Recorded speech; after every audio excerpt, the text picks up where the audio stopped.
الحمد للہ الذی کفا وسلام علی عبادہ الذین اصطفیٰ اما بعد اعوذ باللہ من الشیطان الرجیم بسم اللہ الرحمن الرحیم الا تنصروه فقد نصرہ اللہ اذ اخرجہ الذین کفروا ثانی اثنین اذ ہما فی الغار اذ یقول لصاحبہ لا تحزن ان اللہ معنا فانزل اللہ سکینتہ علیہ وأیدہ بجنود لم تروها وجعل كلمة الذين كفروا السفلى وكلمة الله هي العليا والله عزيز حكيم صدق اللہ مولانا العظیم۔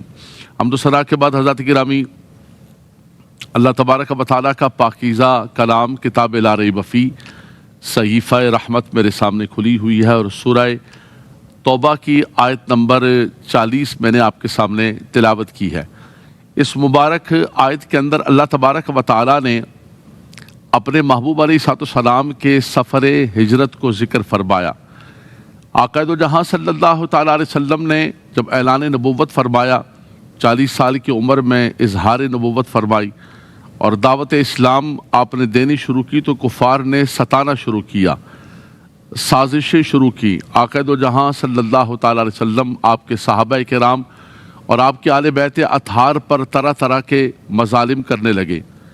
حضور علیہ السلام طائف کے میدان میں تشریف لے گئے دعوت دینے کے لیے، وہاں بھی اوباش لڑکوں کو آپ کے پیچھے لگایا اور آپ پر پتھراؤ کرایا اور آپ لہو لہان ہوئے۔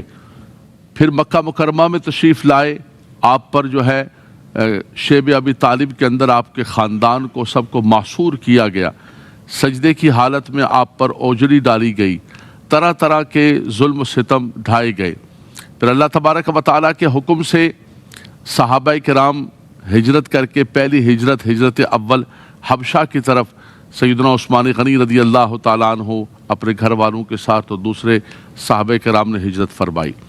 اور پھر آخر کے اندر جو ہے یہ جو آیت کریمہ کے اندر ذکر ہے کہ اللہ تبارک و تعالیٰ کی طرف سے حکم آ گیا کہ آپ اس شہر مکہ کو چھوڑ دیں اور یہاں سے ہجرت کر کے چلے جائیں۔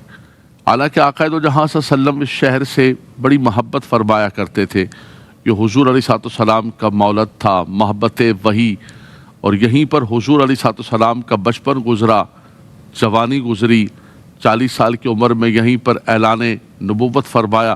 اس شہر سے بڑی محبت اور بڑا تعلق تھا، اور اب تبارک و تعالیٰ نے اس شہر کی قسم کو بھی جب ذکر فرمایا تو اس میں بھی خاص طور پر نسبت مصطفیٰ صلی اللہ تعالیٰ علیہ وسلم کو ذکر فرمایا کہ لا اقسم بہذا البلد وانت حل بہذا البلد۔ ابھی میں شہر کی قسم یاد کرتا ہوں، اور اس وجہ سے حالانکہ برکتیں ہی برکتیں، اللہ کی نشانیاں ہیں بہت ساری، لیکن فرمایا کہ اس وجہ سے کہ آپ یہاں پر موجود ہیں، آپ کا یہ مولد ہے، محبت وحی ہے، اور آپ کا موجود ہونا یہ بہت بڑے اعزاز و اکرام کی بات ہے۔ وہ وقت آ گیا کہ اللہ تبارک و تعالیٰ کے حکم سے نبی کریم صلی اللہ تعالیٰ علیہ وسلم نے ہجرت کا ارادہ فرما دیا، اور سیدنا ابو بکر صدیق رضی اللہ تعالیٰ عنہ کو آپ نے فرمایا کہ ابو بکر ہم نے کسی لمبے سفر کے لیے جانا ہے، اور آپ جو ہے اس کے لیے تیاری کر لیں۔ حضرت سیدنا ابو بکر صدیق رضی اللہ تعالیٰ عنہ نے ایک گھوڑا تیار کیا، اور اس کے بعد جو ہے آپ انتظار فرمانے لگے۔ حضرت سیدنا ابو بکر صدیق رضی اللہ تعالیٰ عنہ انتظار فرمانے لگے کہ آقا دو جہاں صلی اللہ علیہ وسلم کا کب حکم آتا ہے۔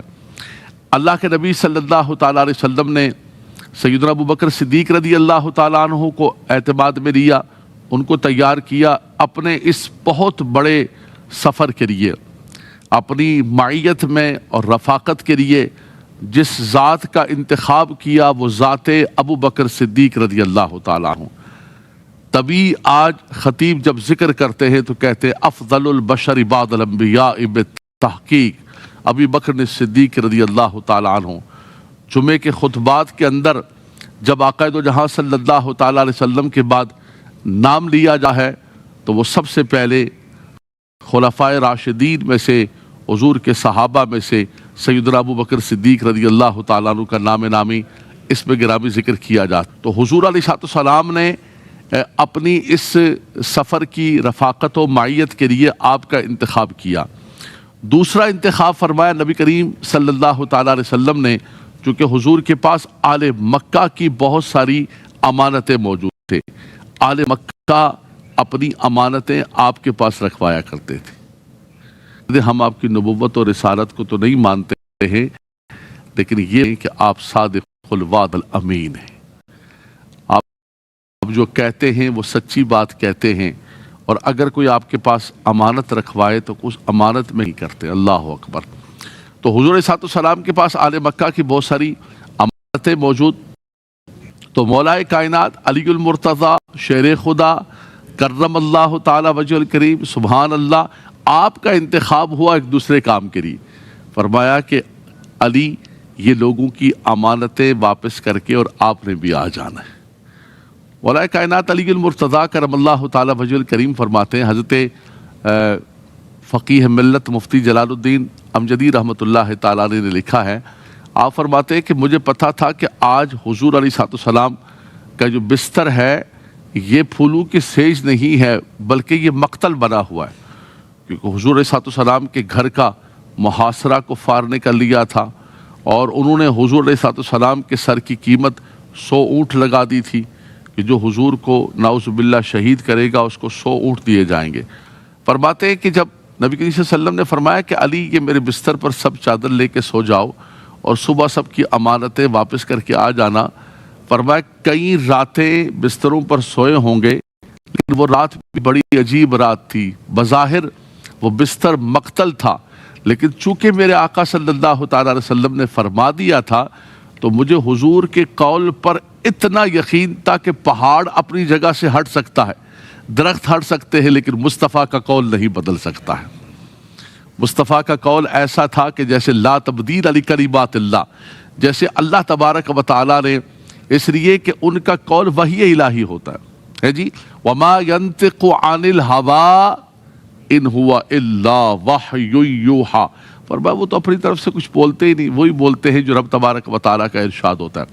تو یہ انتخاب کیا نبی کریم صلی اللہ علیہ وسلم نے امانات کے لیے مولا کائنات علی المرتضیٰ کرم اللہ تعالی وجہ الکریم کا، چونکہ اللہ کا امر تھا، حکم تھا کہ اس سفر کو زیادہ سے زیادہ پوشیدہ رکھا جائے، لیکن کچھ امور ایسے تھے کہ کچھ نہ کچھ کو تو شامل کرنا ہے.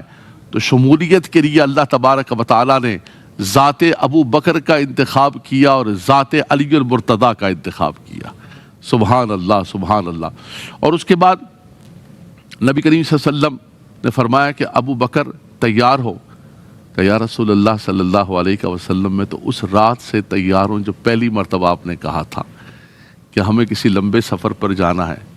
فرمایا کہ بالکل گھوڑے کو تیار کر کے اس رات سے میں بیٹھا ہوا ہوں اور انتظار کر رہا ہوں کہ کب میرے آقا کا حکم آئے اور ہم چل پڑے. سبحان اللہ سبحان اللہ. کیا محبت ہے یار غار کی، اور کیا اللہ تبارک و تعالیٰ نے ان کو اعزاز عطا فرمایا.